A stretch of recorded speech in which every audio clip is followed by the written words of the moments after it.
aí, você, então, em qual grupo que você está? Naquele grupo que já entendeu a importância de uma alimentação saudável, tem pelo menos já se mexido para trilhar o caminho de uma boa alimentação, ou você ainda está aí paralisado, achando que é mais gostoso, né, sua comidinha frita, o excesso de açúcar, a torta, essa coisa toda? Presta atenção no programa de hoje, ele é bom para todo mundo. E a nossa pergunta do momento, né? Essa pergunta: realmente é possível a gente curar doenças só mudando hábitos alimentares, como a Mary fez? Sobre o que o doutor falou aqui no primeiro bloco, em 1931, o Prêmio Nobel de Medicina foi para um alemão que descobriu que o metabolismo dos tumores malignos são altamente dependentes de açúcares. E ele ganhou esse prêmio, né? E em 1830, o ser humano consumia 2 quilos de açúcar. Hoje, 75 quilos de açúcar. Onde nós vamos parar, né? E é possível, sim, né? No meu caso, eu tomei a posição de não colocar na boca nada que contém açúcar.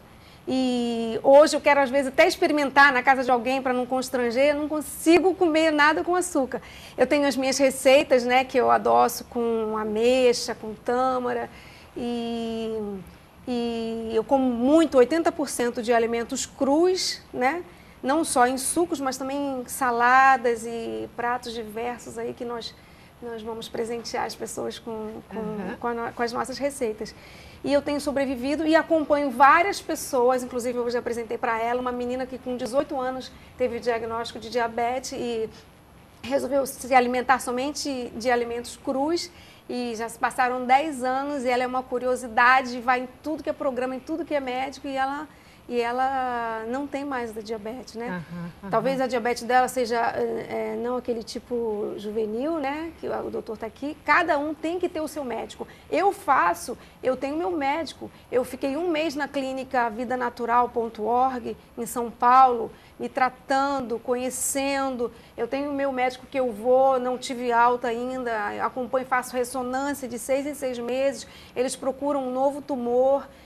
Um tumor secundário, mas até agora, glória a Deus, né? Esse tumor secundário ainda não surgiu. Eu tenho o celular do meu médico. Se Deus quiser. Amém. Né? Ele diz que ele vai me operar sim, o dia que eu engasgar. Até agora não engasguei. E se chegar esse dia que eu precisar operar, eu vou operar sim, né? Mas enquanto eu estou sobrevivendo, os tumores se alimentam de hormônios e açúcares. Então, estou matando ele de fome, né? Está morrendo de fome, porque eu não estou me alimentando com nada que tenha hormônio. E o hormônio está onde, né? No animal, né? Ele está tomando para engordar, hormônio passa, né? Direto, né? E aí, doutores, como é que funciona essa questão?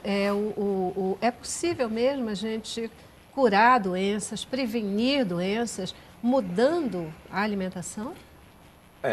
O politicamente correto em medicina é você não falar em cura, você fala em controle.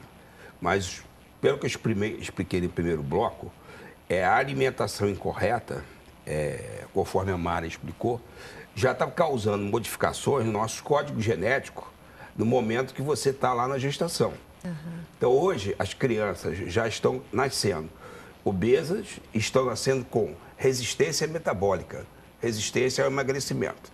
Há alguns anos atrás se falava, você fecha a boca e faz atividade física que você emagrece. Isso não funciona mais. E por que não funciona mais? Porque já existe uma lesão precoce do DNA. E o que é o DNA? Ele é um chip que ele contém informações. Se você altera as informações do chip, você vai provocar o desequilíbrio na saúde, que nós chamamos de doença. Agora, se você restabelece o equilíbrio do ambiente, você pode restabelecer a perfeição do código genético. O exemplo foi o que ela mesma citou. Nós vivemos num ambiente extremamente ácido, anormal para o nosso DNA, e com isso ele adoece com muito mais facilidade. Se você diminui a acidez do ambiente, do nosso sangue, da nossa linfa, de uma maneira mais próxima ao que o nosso DNA precisa, automaticamente as células anormais elas não vão se criar. E o processo fica restabelecido. Agora, é óbvio que a gente não pode radicalizar nem abandonar tratamentos. Isso é a pior coisa que existe. Nós temos sempre que dizer recuperação do equilíbrio. O equilíbrio do DNA, o equilíbrio psicoemocional, o equilíbrio do estado mental, que é através da atividade física, da boa alimentação, do sono, da água que a gente ingere. O social, evidentemente, você está se sentindo participante do ambiente social positivamente, você interage com o meio ambiental. E o principal, que muita gente esquece, que é a fé, a frequência que você tem que ter dentro de você, que você é pertencente a um sistema maior. Isso também é fundamental para o reequilíbrio, que a gente pode chamar de controle, porque cura fica meio perigoso. Perfeito. É interessante isso tudo que ele está falando. De fato, a gente consegue esse controle, a gente consegue a cura de determinadas doenças. Doenças mais simples, né? Mas doenças mais sérias, a gente tem que ter bastante cuidado. Né? Por exemplo, no câncer. O câncer foi o que a Meire falou a respeito do açúcar. Quando ela falasse a respeito dos hormônios, a gente pode se referir também à questão das proteínas. Como se o tumor se alimentasse daquelas proteínas em excesso. E aí ele começa a crescer, né? Então, a gente não deve estar tirando a proteína, mas a gente tem que estar oferecendo alguns tipos de proteína. Então, selecionar.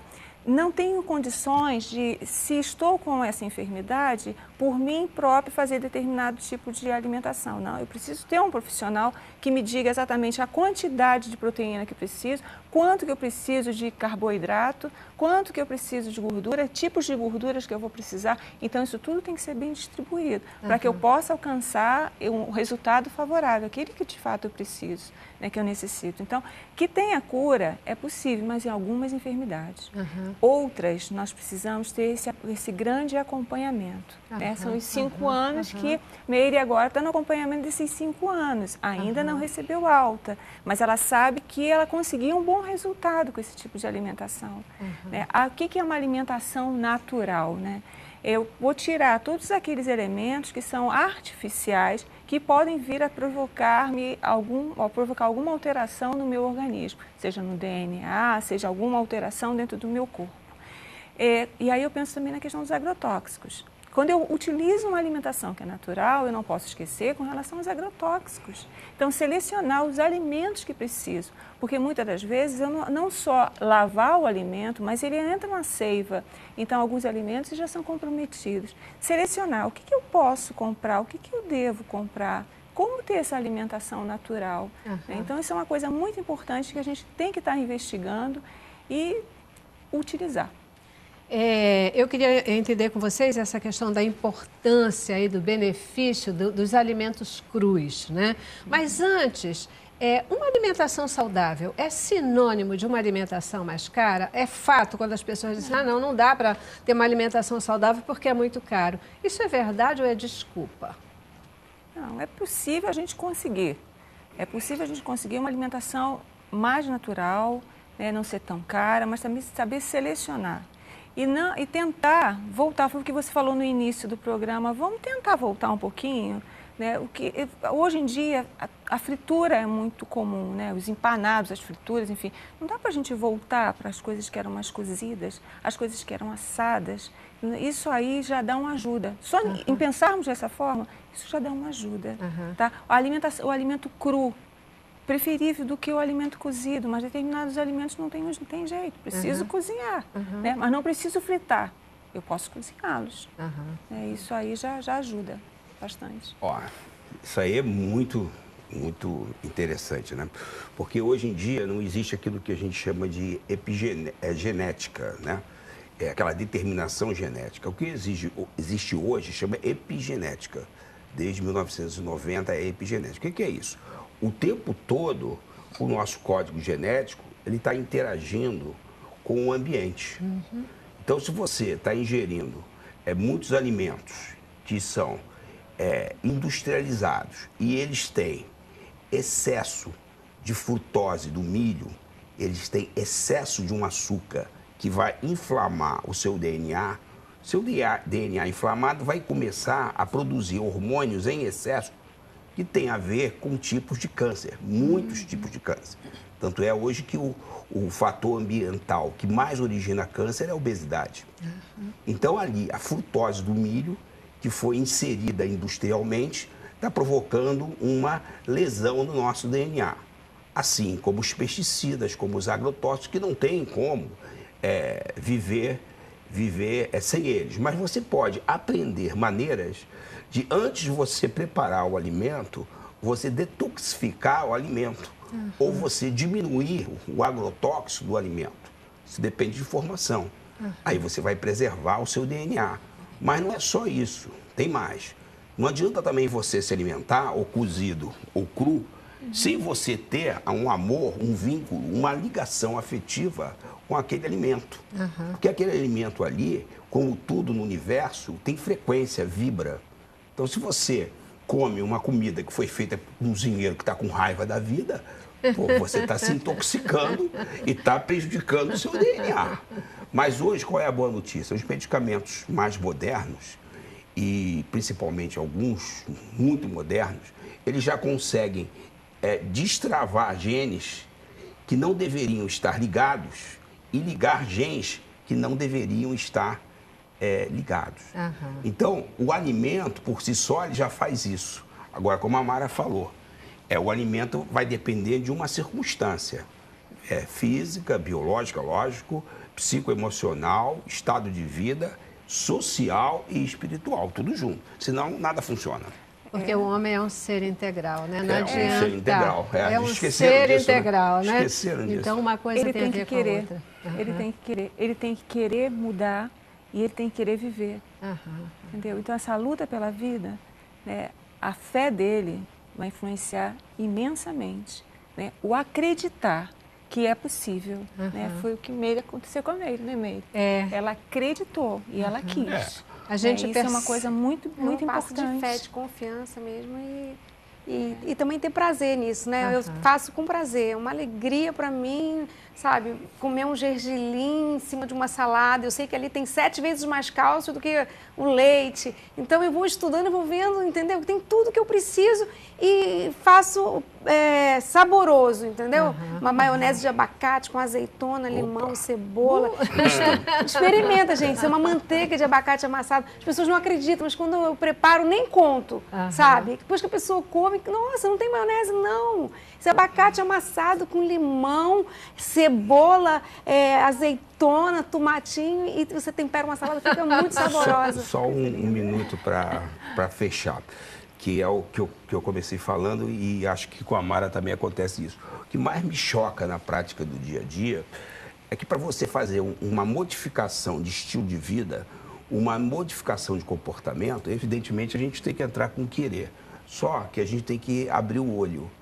As pessoas não estão querendo porque quimicamente elas estão ficando lesadas.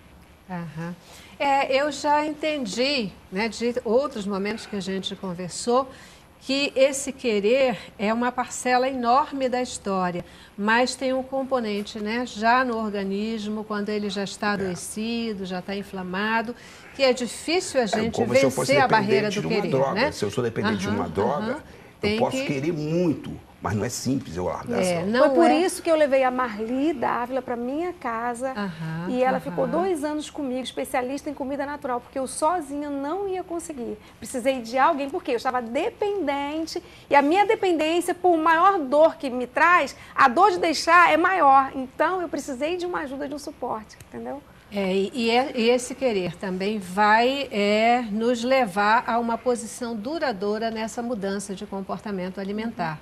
Né? Porque tantas pessoas, às vezes, desistem porque vão por modismos, né? Pegam o que está na moda, a dieta disso, a dieta daquilo, e daqui a pouco não consegue se permanecer naquela dieta, volta tudo em termos de gordura, porque às vezes está indo por uma questão de estética, e volta tudo e não consegue se manter ali. São 5 pilares, né? E a pessoa quer transformar os 5 num só. Num só e não dá, né? Ser humano, ser integral.